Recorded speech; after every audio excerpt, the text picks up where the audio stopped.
Excellencies, ladies and gentlemen, thank you for being here. Your presence is appreciated, especially at this time of the morning. This year, India turns 75, and we have a story to tell. In the 18th century, India accounted for about a quarter of the global GDP. By the middle of the 20th, colonialism ensured that we were one of the poorest nations of the world. That was our state when we became a founding member of the United Nations. But in the 75th year of its independence, India stands before you proudly as the fifth biggest economy of the world and still rising, as the strongest, most enthusiastic, and definitely the most argumentative democracy. Our development rests on an expansive digital public infrastructure designed to promote that no one is left behind.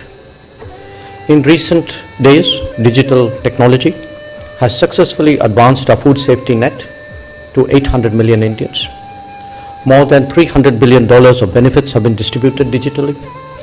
400 million people get food regularly, and we have administered over 2 billion vaccinations.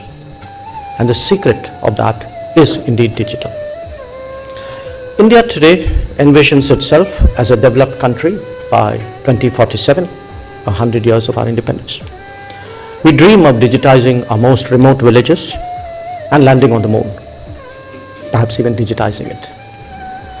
Friends, our foundational belief is that India's own development is inseparable from that of the rest of the world. Without doubt, our progress and growth has also benefited from our interface with the United Nations and its agencies. India, as you all know, was a founding member of the UN, and as we mark 75 years of freedom, we also celebrate 75 years of our partnership with the UN.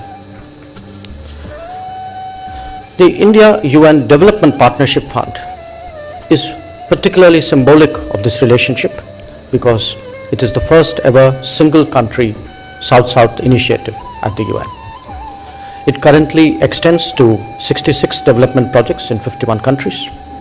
Today, you will hear some of these stories from our colleagues.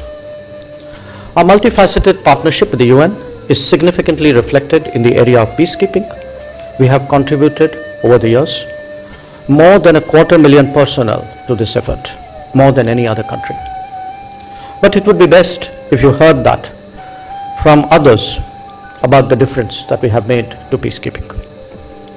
India has also enabled two major initiatives for global climate action.